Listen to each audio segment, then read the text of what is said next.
two federal immigration officers just got caught lying under oath about shooting a migrant in Minneapolis. And what they lied about is so egregious, so completely indefensible, that it could bring down the entire narrative the Trump administration has been selling about immigration enforcement. ICE Acting Director Todd Lyons made an extraordinary announcement. Two officers, whose names have not been released, made untruthful statements in sworn testimony about a January 14th shooting. Video evidence directly contradicts what these officers said under oath. They've been placed on administrative leave. They could be fired. They could face criminal prosecution for perjury. And here's the part that changes everything. A judge just granted a request to drop charges against two men who were accused of attacking these officers. The entire story the government told about this incident appears to have been a lie. The Department of Homeland Security initially said a federal officer shot a migrant in the leg after being attacked with a shovel and broom handle by three migrants. Secretary Kristi Noem said the agent was beat up, bruised, injured, getting treatment, and they were thankful he made it out alive. All of that now appears to be false. Video evidence reveals a completely different story, and two federal officers are facing criminal prosecution for lying about it under oath. This isn't just about two bad officers. This is about systematic dishonesty in immigration enforcement. This is about federal agents knowing they can lie because they operate without accountability. This is about an administration that has been telling the American people that immigration enforcement requires aggressive tactics because agents are under constant violent attack from dangerous criminals. What if that entire narrative is built on lies? What if federal agents are lying about being attacked to justify excessive force? What if the sworn testimony of immigration officers cannot be trusted? When you understand the full story of what happened in Minneapolis, what the officers actually said under oath, what the video actually shows, and what this means for every other immigration enforcement incident where the only evidence is officer testimony, you'll realize this is the scandal that could unravel Trump's entire immigration agenda. Let me walk you through exactly what happened, what we know, what we don't know, and why this matters more than almost any other story coming out of the immigration crackdown. January 14th, 2026, Minneapolis, Minnesota. Federal immigration officers are conducting enforcement operations as part of Operation Metro Surge, the massive crackdown we've been covering extensively. According to the initial Department of Homeland Security statement, officers encountered three migrants. A confrontation occurred. The migrants attacked officers with a shovel and a broom handle. An officer, in self-defense, shot one of the migrants in the leg. That's the official story. The story that DHS told the media.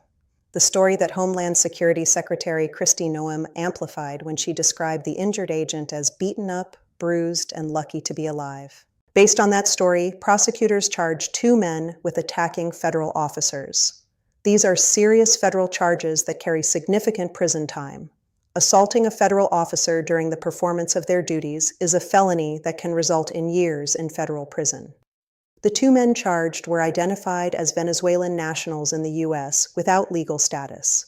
The implication was clear. Dangerous illegal immigrants attacked federal officers who were just doing their jobs. The officers defended themselves. This is exactly why aggressive immigration enforcement is necessary. That narrative fit perfectly into the Trump administration's broader message about immigration. We're under attack. Our agents are being assaulted by violent criminals. We need to respond with overwhelming force to protect our officers and our country. Except apparently none of it was true. Video evidence emerged. We don't know yet what that video shows exactly because it hasn't been released publicly, but whatever is on that video was damaging enough that ICE Acting Director Todd Lyons had to make an unprecedented public statement admitting that two of his officers appear to have lied under oath. Video evidence has revealed that sworn testimony provided by two separate officers appears to have made untruthful statements, Lyons said in his statement. Two officers. Untruthful statements in sworn testimony about the same incident. This wasn't one officer making an honest mistake under pressure. This was two officers, presumably giving similar accounts that supported each other, both lying about what happened. That's coordination. That's a cover-up. And it worked until video evidence proved they were lying. A judge granted a request to drop charges against the two men who had been accused of attacking the officers. Think about what that means. These men were facing serious federal felony charges. They could have gone to federal prison for years. Their lives could have been destroyed, all based on lies told by federal officers under oath. If that video evidence hadn't emerged, those men would probably be convicted right now.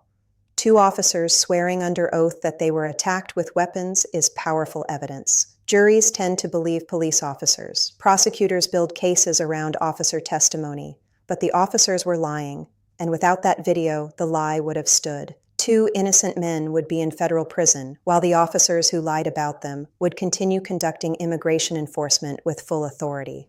How many other times has this happened, where there was no video? How many people are sitting in jail right now based on false testimony from immigration officers? How many excessive force incidents were justified with lies about being attacked first? These are the questions that should terrify everyone regardless of their position on immigration policy, because if federal officers will lie under oath about one incident, they'll lie about others. And if the system allows them to get away with it, there's no incentive to tell the truth. Todd Lyons said, "Lying under oath is a serious federal offense." He's right. It's called perjury. It's a felony. It can result in up to 5 years in federal prison. It's one of the most serious crimes someone can commit in the legal system because it strikes at the foundation of how justice works. Courts depend on truthful testimony. When witnesses lie under oath, innocent people get convicted and guilty people go free. The entire system collapses if sworn testimony can't be trusted. So what happens to these two officers? Lyons said they could face termination of employment and potential criminal prosecution. Could face, not will face, could.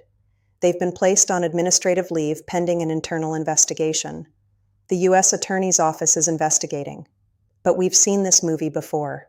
Officer-involved misconduct investigations that drag on for months or years. Officers who remain on paid leave the entire time. Investigations that conclude with minor discipline or no consequences at all. Will these officers actually be prosecuted for perjury? Will they actually be fired? Or will this be quietly handled internally with a slap on the wrist and a return to duty after the media attention dies down? The cynic in me says we'll never hear about this case again. The officers will be quietly disciplined. Maybe they'll be transferred. Maybe they'll resign and get hired by another agency. But criminal prosecution? Actually going to prison for perjury? I'll believe it when I see it. Now let's talk about Secretary Kristi Noem's role in this because her statements look really bad in light of these revelations. Noem said publicly that the agent was beat up, bruised, injured, getting treatment, and that they were thankful he made it out alive. Those are strong words. Beat up. Thankful he made it out alive. That paints a picture of a violent assault that could have been fatal. Was Noem lying, or was she repeating lies that the officers told her? Either way, the Secretary of Homeland Security gave a public statement that amplified a false narrative about immigration enforcement. If she knew the officers were lying and repeated their lies anyway, that's a massive scandal. A cabinet secretary knowingly spreading false information to justify immigration enforcement tactics. If she didn't know the officers were lying and just repeated what they told her without verifying, that reveals catastrophic lack of oversight and accountability within DHS. The Secretary of Homeland Security should not be making public statements about specific incidents without ensuring the information is accurate. Either way, Noem now has a credibility problem. How can the American people trust anything DHS says about immigration enforcement incidents when the Secretary has already spread false information about agents being violently attacked? Every future statement from DHS about agents being assaulted, about violent immigrants, about the dangerous nature of immigration enforcement will now be viewed with skepticism. They've already lied once. Why should we believe them next time? Let's talk about the two men who were falsely charged because their story deserves attention. We know they were identified as Venezuelan nationals without legal status. We know they were charged with serious federal crimes based on false officer testimony. We know those charges have now been dropped. But what happened to them during the time between being charged and having the charges dropped? Were they detained? Were they deported? Even though the criminal charges are dropped, ICE could still deport them for immigration violations. So these men could have their criminal charges dropped because officers lied about them, but still end up deported without ever having their day in court on the underlying immigration issues. That's how the system works. Criminal charges and immigration proceedings are separate. Dropping criminal charges doesn't stop deportation. Have these men been compensated for being falsely accused? Have they received an apology? Do they have legal recourse against the officers who lied about them or the government that prosecuted them based on those lies? These questions matter because false accusations by federal agents should have consequences beyond just dropping charges after the truth comes out. There needs to be accountability. There needs to be compensation. There needs to be acknowledgement that serious harm was done. Without that, the message to federal officers is clear: lie if you want. If you get caught, maybe you'll face some internal discipline. But the people you lied about won't get justice, and you probably won't face real consequences. Now let's zoom out and think about what this incident reveals about immigration enforcement under Operation Metro Surge and the broader Trump crackdown. We already know that Operation Metro Surge resulted in 2 American citizens being killed by immigration officers. We already know that ICE opened 37 excessive force investigations in just 6 weeks. We already know that agents were conducting warrantless searches while wearing masks to conceal their identities. Now we know that at least some officers were lying under oath about incidents to justify their use of force. This paints a picture of an agency operating without adequate oversight or accountability. Agents who know they can lie because there usually isn't video to contradict them. Agents who know that prosecutors and judges tend to believe law enforcement testimony. Agents who know that the people they're lying about are undocumented immigrants who have limited legal resources and credibility. How many of the 4,000 arrests during Operation Metro Surge involved false or exaggerated claims by officers? How many people were arrested based on officers claiming they were assaulted or threatened when video evidence might tell a different story? How many of the 37 excessive force investigations involve officers who lied about what happened to justify their use of force? These aren't hypothetical questions. This case proves that ICE officers are willing to lie under oath about their interactions with migrants. If they'll lie about being attacked with shovels and broom handles, what else will they lie about? Let's talk about the video evidence because that's what actually exposed the lies. We don't know what's on the video yet. Lyons hasn't released it publicly. But whatever it shows was definitive enough that even ICE had to admit their officers lied. This raises the question, why isn't there body camera footage of all immigration enforcement interactions? If video evidence is the only thing that can expose officer lies, why isn't every agent required to wear a body camera that records all enforcement activities? Police departments across the country have moved to body cameras precisely because they protect both officers and the public.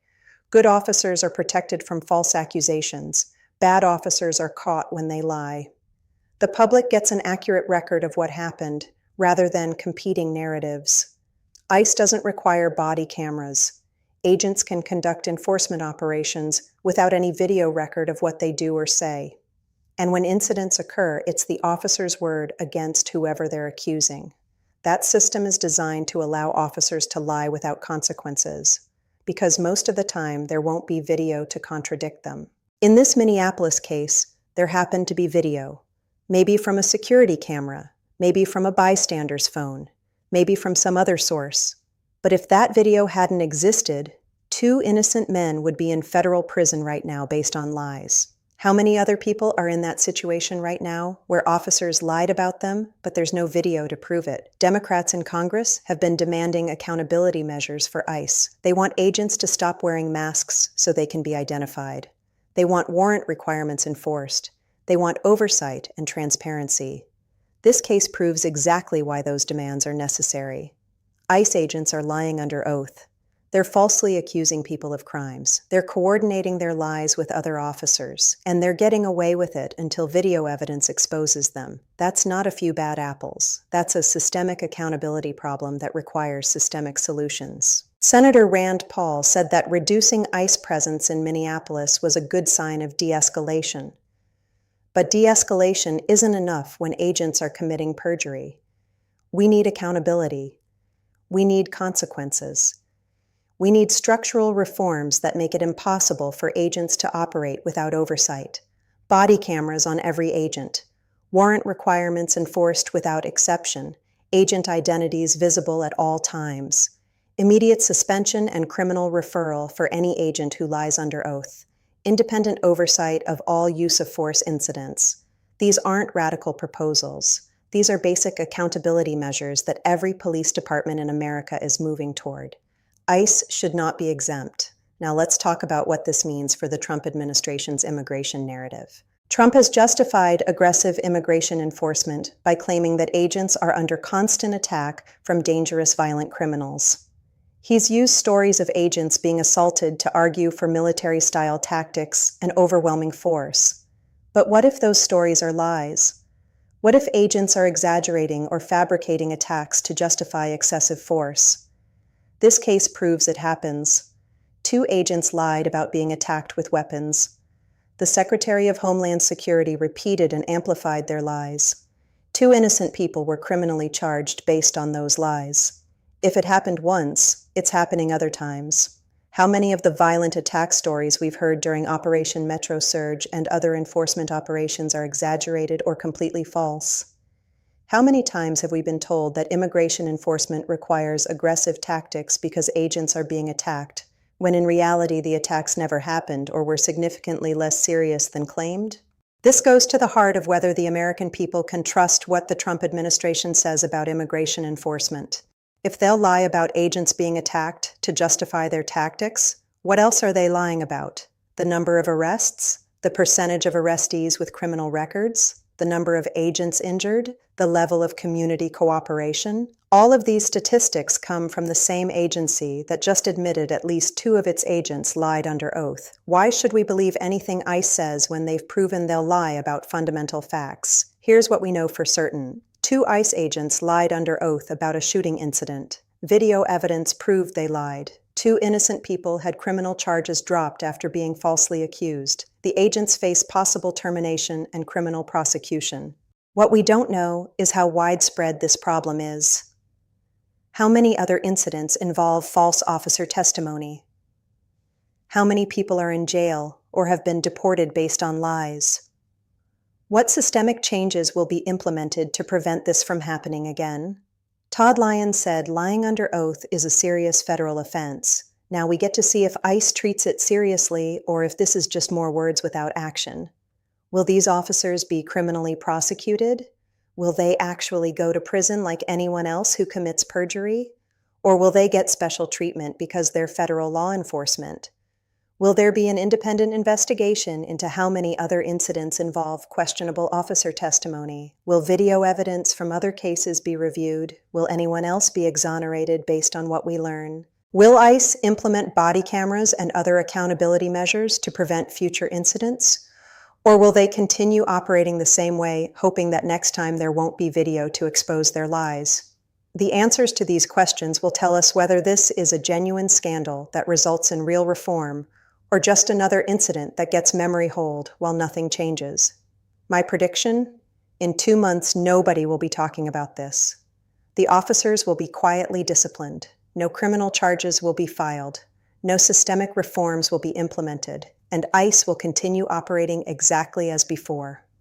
I hope I'm wrong. I hope Todd Lyons meant what he said about lying under oath being a serious offense. I hope these officers face the same consequences anyone else would face for committing perjury. But I've seen this pattern too many times. Big announcement about misconduct, promises of investigation, then silence, then nothing. 2 federal officers committed perjury. They coordinated their lies. They falsely accused innocent people of serious crimes. They could have sent those people to federal prison based on completely fabricated testimony. That deserves prosecution. That deserves prison time.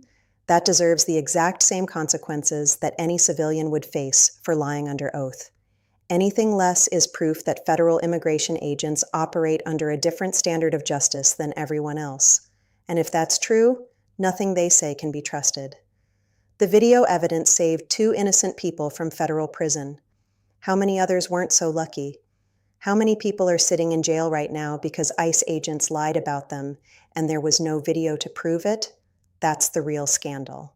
Not that 2 officers lied, but that the system allowed them to almost get away with it, and would have allowed them to get away with it if not for video evidence that happened to exist. Justice shouldn't depend on luck. It shouldn't depend on whether there happened to be a camera recording. It should depend on truth and accountability. Right now, ICE operates without either. And until that changes, every statement they make, every arrest they conduct, every use of force they justify should be viewed with extreme skepticism. 2 officers lied. We caught them this time. How many times did we not catch them?